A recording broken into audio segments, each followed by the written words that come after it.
안녕하세요, 미카엘입니다. 택시 요금을 지불하지 않고 도망을 간다거나 아니면 고액의 택시 요금을 지불하지 않았을 경우에는 형사적 처벌을 받습니다. 하지만 도망을 간다거나 이런 고액 결제가 아닌 경우, 소액 결제, 만원 미만, 1, 2만원, 3만원, 이러한 소액 결제인 경우에는 참으로 힘듭니다. TV 먹튀의 대부분은 이런 고액 결제, 도망을 간다거나 이러한 것보다는 소액 결제입니다. 소액 결제해서 이따가 입금해 줄게요, 내일 입금해 줄게요, 이렇게 계좌 이체를 하겠다고 하고서는 잠적하는 경우가 대부분입니다. 악질 같은 경우에는 이따가 입금해 줄게요, 몇 시까지 입금할게요, 계속 미룹니다. 계속 미루다가 택시 기사가 결국은 지쳐서 포기하게끔 만드는 이러한 경우가 대부분입니다. 이렇게 악질적인 승객을 고소를 하게 되면 최종 목적지 관할 경찰서로 또 이관이 됩니다. 사건이 이관이 되기 때문에 내가 사는 경찰서, 관할 경찰서에 신고를 하더라도 그 사건이 이관되는데 벌써 일주일이나 열흘이 넘게 됩니다.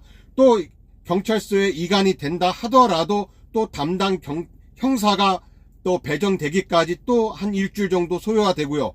어마어마한 시간이 소요가 됩니다. 그렇기 때문에 대부분의 기사들은 결국은 짜증이 나서 그냥 귀찮아서 얼마 되지 않는 금액이기 때문에 에이씨 하고 그냥 포기하는 경우가 상당히 많습니다. 경찰서에 또 고소장이 접수가 되고 진정서가 접수가 됐다 하더라도 승객이 바로 또 입금을 해버리면 그냥 끝나는 겁니다.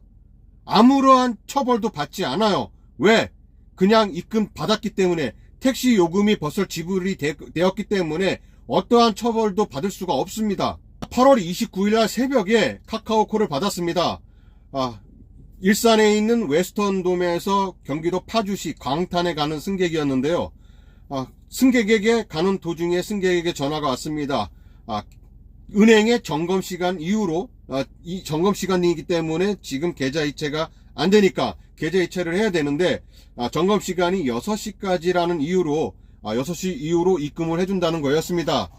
사실상 이러한 경우를 많이 당했기 때문에 더 이상 믿고 싶지 않았지만 그래도 혹시나 설마 하는 마음에, 또 목소리도 너무 차분해 보였고 착해 보였고 미리 계좌 이체를 해줘야, 목적지에 도착해서 나중에 입금해요도 아니고 미리 탑승 전에 전화를 줬기 때문에 어느 정도 신뢰가 갔습니다. 그래서 괜찮다고 하고 그 다음에 승객을 태우고 목적지에 내려주고, 두 사람이었는데 두 친구였지만 술이 취했기 때문에 6시에 입금할 거라는 것은 기대하지 않았습니다. 그래서 지금 들어가면은 입금 못할 테니 12시 전까지만 입금을 해달라라고 이야기를 하고 그 다음에 승객을 하차시켜줬습니다.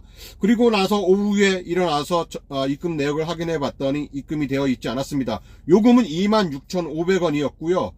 그래서 다시 전화를 해봤지만 전화를 받지 않았습니다. 그래서 나중에 또 전화하고 계속 전화를 했지만 전화를 안 받은 게 아니라 거부를 계속 하더라고요.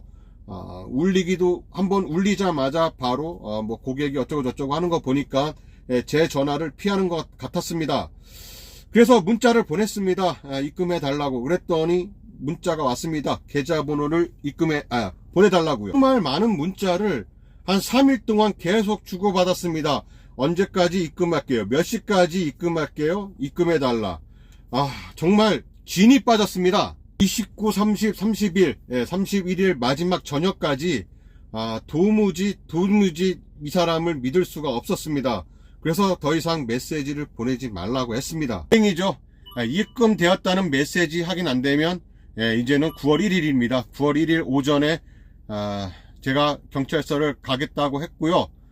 그 시간까지는 그래도 시간을 벌은 거니까 그 시간까지는 입금을 하라고 했습니다. 문자 이후로 상대방 승객도 이 먹튀남도 저한테 문자가 안 왔고 저도 문자를 보내지 않았습니다. 그리고 다음날 9월 1일날 오후에 제가 살고 있는 관할 경찰서, 고향 경찰서로 갔습니다. 경찰서에 가서도 또 이 시간 대기표 끊고 기다리는데도 한참이 걸렸고요. 고향 경찰서 같은 경우에는 민원실에 이렇게 고소나 진정서를 제출할 때 먼저 이렇게 변호사 무료 법률 상담이라는 곳이 있습니다. 이곳에 가서 먼저 이 고소장이나 진정서 이런 양식이 제대로 써져 있는지 아니면 그 작성하는 방법을 가르쳐 줍니다. 근데 저는 미리 써서 갔었고요. 저는 항상 이 고소를 하는데 이 경찰 민원실이 아침 9시부터 뭐 저녁 5시인가 6시까지라고 해서 그 시간에만 되는 줄 알았지만 형사사건 같은 경우는 24시간 가능하다고 합니다. 그러니까 여기서도 마찬가지로 5시 40분 이후부터는 수사 당직실 본관 1층에서 접수를 한다고 합니다.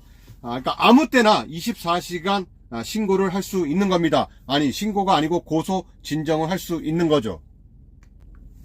그리고 나서 고소장을 제출을 하려고 했는데 갑자기 입금 내역이 떴습니다. 입금 내역이 나서 입금이 됐구나라고 하면서 다시 또 뒤돌아서서 차 안에서 입금 내역을 확인했더니 이렇게 1원이 입금이 되었습니다.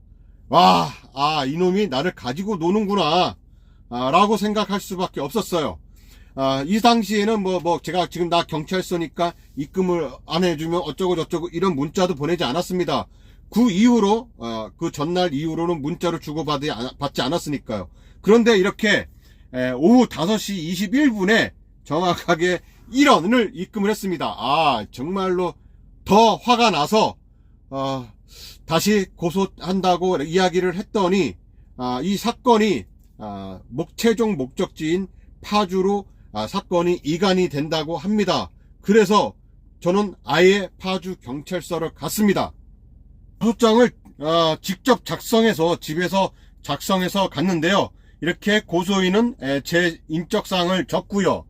그 다음에 피고소인, 그러니까 먹튀남의 신상이겠죠. 신상은 전화번호밖에 알 수가 없으니 이름이라든가 주민번호 이런 건 다 미상으로 쓰고요.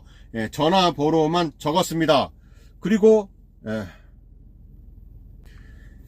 또 다른 승객, 그러니까 2명이 탔죠. 2명. 그 사람 같은 경우에는 아예 이름과 주민번호 아예 알 수가 없으니 다 미상으로 적었고요. 그리고 고소 취지에 관련돼서는 고소인은 피고소인 1, 2를 택시요금 계획적 무임승차 사기죄로 고소하오니 처벌하여 주시기 바랍니다 라고 하고, 범죄 사실 제가 이렇게 해서 태웠고 입금을 해준다고 했는데 입금을 안 해줬다, 이러한 사건 경위를 다 썼습니다. 이 고소장을 들고 파주 경찰서에 갔습니다. 파주의 경찰서에 가서도 좀 기다린 후에 그 당직 경찰관이 와서, 그러니까 당직 형사겠죠. 형사가 와서 사건을 접수하는데 이 고소인의 피고소인, 그러니까 승객이죠. 승객에 관련된 어떠한 이름이라든가 이런 것을 알 수 없기 때문에 이런 고소장이 접수가 아니라 진정서를 접수를 해야 된다고 합니다. 그러니까 고소를 하는 게 아니라 진정서를 접수를 하는 겁니다. 뭐 똑같은 방식이긴 하지만 이름이 좀 다를 뿐이에요. 그래서 진정서는 단 한 장만 작성하면 됩니다. 오히려 고소장보다 더 난데요. 진정서에는 진정인 그다음에 진정인은 저가 되겠죠. 택시기사가 되겠죠. 저희 인적사항 쓰고, 그 다음에 진정인 같은 경우에는 택시비 먹튀한 승객의 인적사항을 써야 되는데 전화번호밖에 알 수가 없으니 전화번호를 쓰고요. 그리고 이 사람이 잘못된 경우는 1원을 보내면서 본인의 이름을 확인시켜줬다는 겁니다. 그래서 이름도 알게 되었고요. 그리고 나서 이제 쭉 작성을 하는데 먼저 경찰관이 그 승객에게 전화를 했지만 역시나 전화를 받지 않았고, 진정서를 써 내려가는 도중에 승객에게 전화가 왔습니다. 형사한테. 그래서 형사가 1원을 입금한 이유가 무엇이냐 라고 이야기했을 때 당연히 약 올리려고 입금했다라고 하지 않았겠죠. 당연히 잘못된 입금이었다라고 이야기를 했습니다. 그래서 입금을 할 것이냐 안 할 것이냐 라고 하고, 상대방 측에서는 입금을 하겠다라고 하고 한 5분 이내인가 바로 입금이 됐습니다. 택시비 26,500원이 바로 입금이 됐습니다. 제가 이 승객을 태운 것은 일단은 배차는 8월 29일 날 새벽 2시 46분에 콜을 받고 50분에 태웠습니다. 50분에 태워주고 3시 15분에 경기도 파주시 강탄면이라는 곳에 내려준 것이고요. 아주 산골짜기라서 여기서 다시 귀로하는데도 한 20분 정도가 소요가 됐습니다. 정말 뭐 받고 싶지 않은 콜이었기도 하죠. 여기서 보시면은 5시 21분에 9월 1일 5시 21분에 1원을 보내면서 저한테 약을 올렸습니다. 그리고 나서 파주 경찰서에 가서 경찰관과 통화를 한 후에 그리고 나서 바로 입금이 됐습니다. 저녁 7시 18분 53초에 정확하게 26,500원이 입금이 되었고요. 정말 1원이 잘못 입금되었던 거라고 하면 바로 다시 입금이 되었어야 하죠. 하지만 경찰관과 통화가 된 후에 입금이 되었습니다.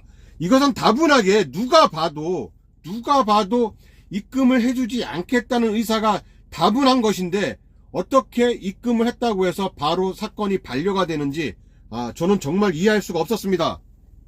결국은 입금이 형사 입장에서 오늘 전화가 왔습니다. 오늘 전화가 왔는데 담당 형사에게 전화가 왔습니다. 입금이 되었으니 처벌할 방법이 없다는 겁니다. 정말 어이가 없습니다. 그냥 일주일이고 10일이고 한 달이고 지나서 그냥 입금하면 끝나는 겁니다. 그냥 어떻게 할 이것을 어떻게 처벌할 수 있는 규정이 없다는 겁니다. 외상값을 밀어서 늦게 낼 수도 있다라는 그러한 답변만 받았을 뿐입니다. 이렇게 한문철 TV에도 소개가 된 영상이 하나 있습니다. 택시비 1,500원을 17일째 안 주다가 17일째 안 줘서 경찰에 신고를 했습니다. 신고를 했더니 그때서야 입금을 해줬다고 합니다. 그런데 처벌할 수 있는 방법이 없다고 합니다. 그 유명한 한문철 TV에서도 조차 말이죠. 경찰관하고 이야기했을 때 그럼 이렇게 됐을 경우에 해결할 방법은 없느냐라고 물어봤지만 결국은 그 즉석에서 입금 받지 않았을 때 택시비가 해결되지 않았을 때 바로 그냥 112에 신고해서 경찰관을 대동하고 그 다음에 또 경찰관 입회하에 입금을 해주겠다는 약속을 받고 택시비를 받든가 아니면 거기서 뭐 누군가에게 또 택시비를 받든가 이렇게 하는 수밖에 없는 것입니다. 택시비를 안 내서 도망을 가다가 그 손님을 잡았는데 그 승객이 또 택시기사에게 폭행을 가하고 막 어마어마한 사건이 이뤄집니다. 이렇게 택시비를 나중에 주겠다 하고 안 주는 승객들이 한둘이 아닙니다. 그렇다고 해서 이 승객을 경찰서에 신고하고 그러면 그 경찰서에 고소장을 제출하고 또 그 경찰서에 가고 오고 하는 그런 나의 시간적 손해는 누구에게 보상을 받습니까? 그런 거 보상받을 방법도 없고요. 승객이 하차 지점을 이야기하지 않아서 하차 지점도 모르고 내릴 것을 요구했으나 내리지도 않고 그래서 가까운 뭐 지구대나 파출소로 갔을 때 발생하는 그런 비용들은 손해비용이라고 해서 승객에게 받을 수 있습니다. 하지만 택시비를 주지 않아서 계좌이체를 내일 해줄게요, 이따가 해줄게요 해놓고 내가 경찰을 불렀을 때 그 발생되는 그 시간적 소요, 그 시간에 대한 손해비용은 받을 수 없다고 합니다.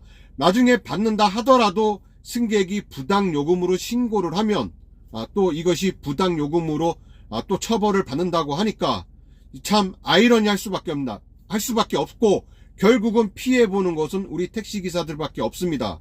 그래서 저는 이러한 문제를 가지고 지금 청와대 신문고라든가 이런 데 올 예정입니다. 여러분들도 많은 동참을 해주시고 바라고요.